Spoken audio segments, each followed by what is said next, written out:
আসসালামু আলাইকুম। আশা করি সবাই ভালো আছেন। অনেক দিন পর একটি ভিডিও নিয়ে আসলাম। দেরি করে ভিডিও নিয়ে আসার জন্য দুঃখিত। আপনারা ভিডিওর থাম্বনেল দেখে বুঝতে পারছেন যে আজকে ভিডিওটা কিসের উপর। আজকে যে ভিডিওটা করতেছি এটা ছাগলের একটি মারাত্মক রোগ পিপিআর রোগের উপর। বাংলাদেশে শীতকালে এই রোগের প্রাদুর্ভাব অনেক বেশি দেখা যায়।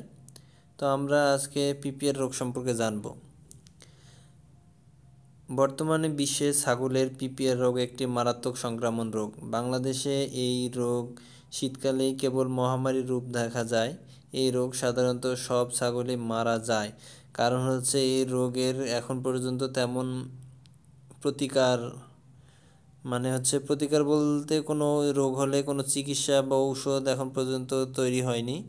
তবে এই রোগের একটা প্রতিকার আছে, সেটা ভ্যাকসিন বা টিকা।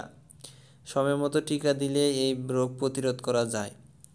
এই রোগের টিকা আপনি আপনার নিকটস্থ পশু হাসপাতাল, প্রাণী সম্পদ অফিসে আপনারা উপজেলা প্রাণী সম্পদ কর্মকর্তাকে সাথে যোগাযোগ করবেন। আপনারা এই রোগের টিকা কখন দিতে হয়, কিভাবে দিতে হয়, কোথায় পাওয়া যায়, বিস্তারিত সব কিছু জানতে পারবেন।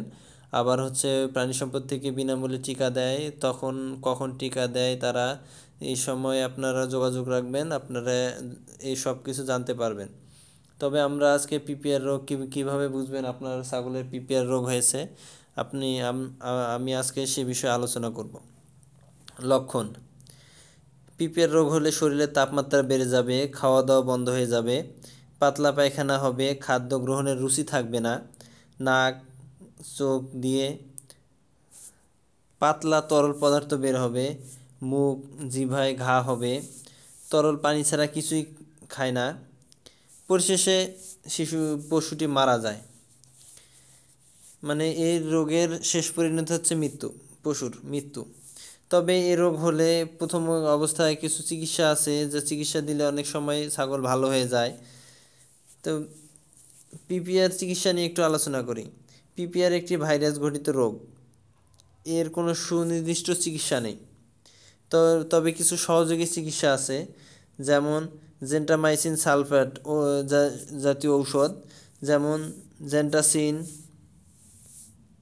জেনসিনভেট, জেটামিন, এগুলো ব্যবহার করতে পারেন। এগুলো ভেড়া বা ছাগলের জন্য প্রতি 10 কেজি ওজনের জন্য 1 মিলি হিসাবে 12 ঘন্টা পর পর মাংসে ইনজেকশন দিতে হবে 3 থেকে 5 দিন। অথবা আরও কিছু গ্রুপ আছে, যেমন অক্সিটেস্টাসাইক্লিন, এর এর কিছু ঔষধ আছে, এগুলো ব্যবহার বিধি দেখানো আছে। অথবা আরও বিকল্প আর একটা চিকিৎসা আছে, ওটাও দেয়া আছে, এর ব্যবহার বিধিও দেয়া আছে। তবে পাতলা পায়খানা আপনার পিপিআর রোগ হলে ছাগলের পাতলা পায়খানা হয়। এই পাতলা পায়খানার জন্য আপনি যা করবেন, যেমন আপনার স্ক্রিনে দেখতে পারবেন এই ট্যাবলেটগুলোর ব্যবহার বিধিটা যদি বলি আমি, প্রতি 35 কেজির জন্য একটি গ্লাস এবং পরবর্তী দিন থেকে প্রতি 35 কেজি দৈহিক ওজনের জন্য অর্থাৎ অর্ধেক গ্লাস 24 ঘন্টা পর পর 5 দিন খাওয়াতে হবে। যদি 35 কেজির কম হয় ওজন, তবে প্রথম দিন থেকেই অর্ধেক গ্লাস, যদি 35 কেজি হয় বা তার উপরে হয়, তাহলে প্রথম দিন একটা গ্লাস একটা ট্যাবলেট, পরবর্তী দিন থেকে অর্ধেক ট্যাবলেট। আর যদি 35 কেজি ওজন কম হয়, তবে প্রথম দিন থেকে তাহলে অর্ধেক। আবার ওই পিপিআর রোগ হলে ছাগলের বা ভেড়ার সর্দি বা নাক চোখ দিয়ে তরল পানি ঝরে, তখন আপনারা এই স্টাভেট বা হিস্টাভেট এগুলো খাওয়াতে পারেন। এর ব্যবহার বিধি 2 মিলি বা 2 সিসি করে ইনজেকশন মাংসপেশিতে দিতে হবে 5 থেকে 7 দিন। আবার পাতলা পায়খানা যখন হয় ছাগল, তখন ক্রমশ দুর্বল হয়ে যায় এবং তাপমাত্রা কমে যায়, তাহলে আপনারা এস্ট্রোভেট 10 এমজি বা এস্ট্রোপিন সালফেট 10 মিলি এগুলো ব্যবহার করতে পারবেন। ইনশাল্লাহ আপনাদের ছাগল সুস্থ হবে। তবে এর পিপিআরের সবচেয়ে ভালো এবং উত্তম আপনারা ভ্যাকসিন দিবেন, নিয়ম মতো ছাগলকে ভ্যাকসিন দেবেন। ইনশাল্লাহ আপনাদের ছাগল সুস্থ থাকবে, তখন আপনাদের খামারও সুন্দর হবে এবং আপনাদের জীবনও সুন্দর হবে। সবাইকে ধন্যবাদ এতক্ষণ সাথে থাকার জন্য। আল্লাহ হাফেজ।